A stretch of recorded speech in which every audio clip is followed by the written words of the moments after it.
ভাবি, মনি আবার ঘুমাইছে? হ্যাঁ, আবার ঘুমাই গেল। ভাইয়া কখন আসবে? তোমার ভাইয়া আসার দেরি আছে। ভাবি, তুমি ভাইয়ারে কিছু বলো না। কি বলবো? এই যে মা তোমার সাথে এরকম আচরণ করে, তোমার ভাইয়াকে বলে লাভ কি? সে তো মা যা বলে তাই শুনে। আসলে মায়ের তো কোনো দোষ নেই, মা তো ঠিকই বলে। দেখো না, এবারও আল্লাহ আমার মেয়ের সন্তান দিল।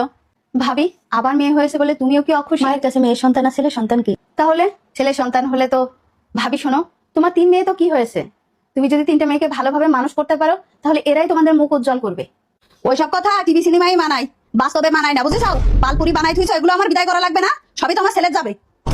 কি বলছেন মা এসব? মা, তোমার মুখ থেকে কি ভালো কথা বের হয় না? এই শোন, তুই তোর ভাইজিরা দেখতে আইছিস না? দেখ, দেখে খেয়ে দিয়ে চলে যা। বড় মেয়েটা যখন হলো তখন চিন্তা করলাম, যাক আল্লাহ খুশি হয়ে যা দেশে।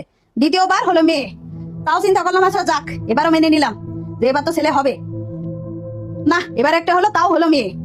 পালপুরি বানাচ্ছে খালি। আচ্ছা মা, মেয়ে সন্তান হয়েছি করে কি আমার দোষ? আল্লাহ দিছে। লেখাপড়া শিখাও, খরচ খরচা করো, করে পরের বাড়ি বিয়ে দিয়ে দাও আর ধ্বংস করো। তাই এসেছে তো শুধু ধ্বংস করতে। তোমার জন্য না ভাইয়াও ভাবির উপর এরকম করতেছে। এ শোন, আমারে বোঝাতে আসিস নে, তুই আমার পেটে হয়েছিস, আমি তোর পেটে হইনি। বুড়ো বয়সে আমার ছেলে কি করবে? তার ছেলে সন্তানের দরকার আছে না? ওই মেয়ে দিয়ে কি করবে ও? কেন? ছেলে সন্তানই বাবা মাকে ভরণ পোষণ দেয়, মেয়েরা দিতে পারে না? ওই মেয়ে সন্তান কি বাবা মা টানতে পারবে? মা, তুমি নিজে একটা মেয়ে হয়ে মেয়ে সন্তান হয়েছে বলে এরকম করতেছো। মা, যে আসছে ও রিজিক নিয়ে আসছে। শোনো মা, সব ছেলে সন্তান যদি বাবা মাকে দেখতো না, তাহলে আজ বৃদ্ধাশ্রমে এত এত বৃদ্ধ বাবা মা থাকতো না, আর কোনো বৃদ্ধ বাবাকে রিক্সা বা ভ্যান চালিয়ে খেতে হতো না। শোনো মা, তোমার ভাইয়েরও না 3 ছেলে, সেই 3 ছেলে রেখে তোমার ভাই কেন মেয়ের কাছে পড়ে আছে বলো? দেখো মা, মেয়ে সন্তান না বোঝা না, মেয়ে সন্তান হলো আল্লাহ তাআলার অশেষ নিয়ামত। তাদেরকে সুশিক্ষা আদর স্নেহ দিয়ে মানুষ করো, আল্লাহ তাআলার পক্ষ থেকে জান্নাত লাভের শ্রেষ্ঠ সুযোগ হলো মেয়ে সন্তান।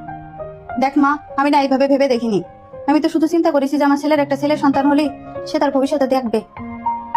আসলেই তো, আমি নিজেও একটা মেয়ে, আমার ঘরেও মেয়ে আছে। কন্যা সন্তান ছাড়া তো ঘরই অসম্পূর্ণ। বৌমা, আমি আমার ভুল বুঝতে পারিছি বৌমা, আমারে মাফ করে দিও। ঘুমের থেকে উঠলে পরে আমার কাছে দিও।